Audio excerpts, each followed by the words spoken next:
Lepo pozdravljeni. Danes bom z vami delila nekaj informacij bolj podrobnih glede cepljenja proti COVID-19, temi, ki je ta čas in praktično že zadnjih nekaj mesecev zelo aktualna. Cepljenje je tesno povezano tudi z zgodovino črnih koz. Skratka, ljudje smo se uprli tej okužbi zelo uspešno in Svetovna zdravstvena organizacija je 1980 razglasila, da je svet brez črnih koz. Na ozemlju Evrope smo zadnji primer črnih koz zabeležili na Kosovu in v Beogradu leta 1972, ko je črne koze k nam zanesel romer iz Iraka. Takrat smo v zelo hitri masovni akciji cepili več oziroma so cepili več kot 18 milijonov ljudi. Takrat je zbolelo 175 oseb za črnimi kozami, 35 jih je umrlo in več kot 10.000 ljudi je bilo v strogi karanteni. Črne koze so dolga stoletja bile smrtonosna bolezen, zaradi katerih je umrla tretjina okuženih, bili so pohabljeni, iznakaženi ali pa slepi. Zakaj sploh cepimo? Kaj je filozofija cepljenja? S klasičnimi cepivi, s tako imenovani delčki mikroba, tistega, ki sicer povzroči bolezen, nekako v telesu spodbudimo tako imenovani imunski odziv, da se kot odgovor na ta vnos tega delčka, ki je z posebnimi tehnologijami oslabljen oziroma mrtev, spodbudimo nastanek imunskega odziva, tako imenovanih limfocitov in posledično nastajajo v našem telesu specifična protitelesa, ki ujamejo povzročitelja, če se z njim srečamo, oziroma tako imenovane celice ubijavke, ki mikrob ubijajo. Definitivno s cepivom nekako si prihranimo izkušnjo bolezni oziroma okužbe, samo odpornost stvorimo proti temu povzročitelju, zbolimo pa ne.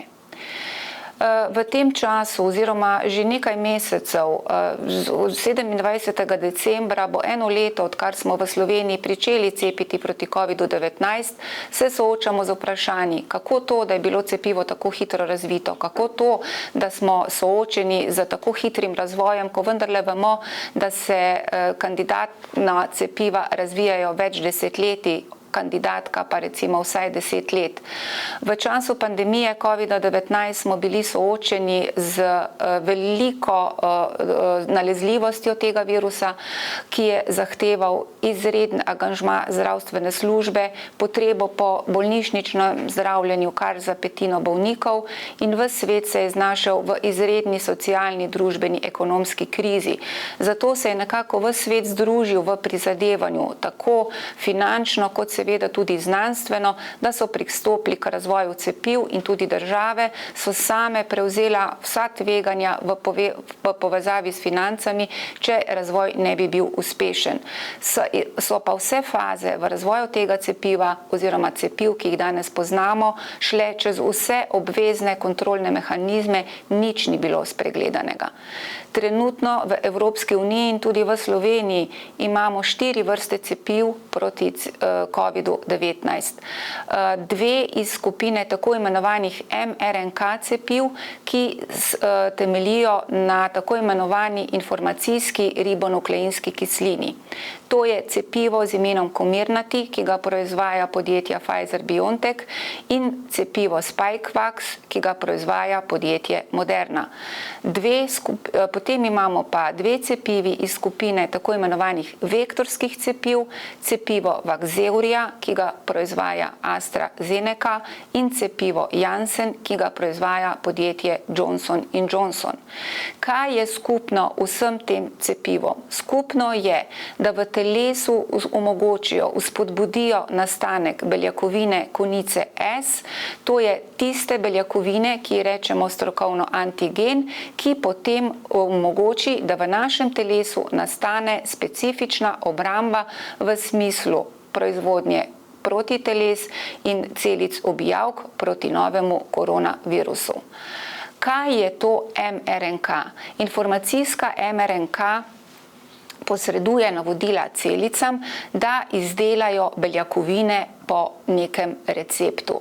Skratka, mi s to tehnologijo naročimo s posebnim strukturam v celicah, da naj izdelajo točno določeno beljakovino in v našem primeru cepiv, beljakovino proteina bodice S. Kaj pa so vektorska cepiva? Torej, vektorska cepiva pa vsebujejo nek nosilec, rečemo mu vektor, ki je prenašalec informacije v končni fazi, da pridemo spet do beljakovine proteina S. In ta virus, uporabljajo se kot nosilci različni virusi, je tako onesposobljen, da se v našem organizmu ne more razmnoževati in služi samo kot transportno sredstvo. Tehnologija mRNK, torej informacijske RNK, ni nova. Sanje madžarske biokemičarke že koncem 80 let, znanstvenice Katalin Karikó, so se uresničile. Ona je začela že konec 80 let se ukvarjati z idejo, kako bi krmilili naše celice, jih prelisičili oziroma jim naročili, da izdelujejo tisto, kar mi želimo. In razvoj s pomočjo mRNK tehnologije se je dejansko začel za zdravljenje najrazličnejših oblik rakavih bolezni. Potem je ta madžarska znanstvenica emigrirala v Združene države Amerike, patentirala svoj izum. V letu 2010 je izum odkupila Moderna, vse ostalo je zgodovina. Torej, tehnologija mRNK ni nova, stara je več kot 20 let. Če pogledamo tudi, kako smo v Sloveniji v spomladi zbirali denar za posebno aparaturo, ki bi tistim najtežjim bolnikom z določenimi oblikami krvnega raka omogočila preživetje, je dejstvo, da tudi pri tej tehnologiji uporabljamo vektorsko tehnologijo oziroma virusno tehnologijo. Poenostavljeno, da bolnikom z določenimi vrstami krvnega raka odvzamemo njim lastne, tako imenovane T limfocite, jih s pomočjo vektorskih virusov spremenimo, da znajo prepoznati rakave celice, ki jih ima bolnik, in jih potem v teh specialnih aparaturah namnožimo, potem vrnemo bolniku. Torej, to je terapija, zdravljenje, ki je individualno za vsakega bolnika in po besedah predstojnika dr. Sama Zvera na ta način omogočimo tistim najtežje bolnim, najhuje bolnim s temi raki, da jim dodamo leta življenja oziroma celo omogočimo njihovo ozdravitev. Kako shematično delujejo mRNK cepiva? RNK je relativno zelo nestabilna struktura, zato je obdana s takim krožcem tako imenovanih nanolipidnih delcev.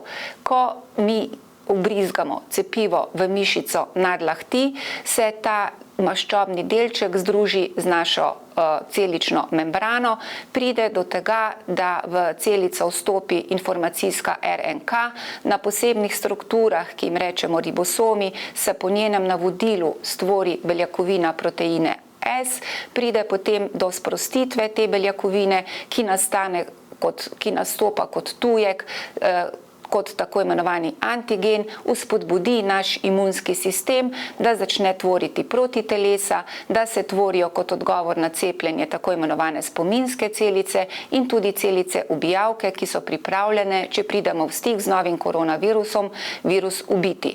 Platforma oziroma mehanizem delovanja vektorskih cepiv je prikazan tukaj. Vektorski virus služi kot nosilec, v ta virus je vgrajena DNK, ki nosi informacijo za tvorbo beljakovine bodice S.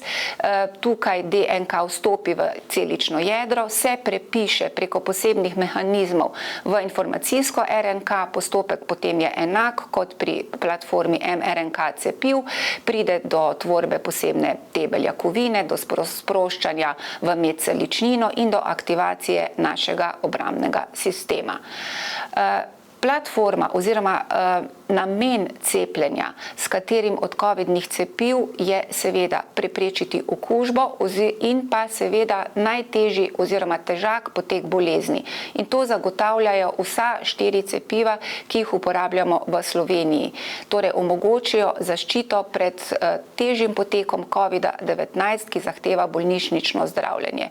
Zato je iz stališča vsakega izmed nas pomembno, da se cepimo in seveda tudi na ta način ne ščitimo samo sebe, ampak ščitimo tudi druge po principu tako imenovane kolektivne imunosti.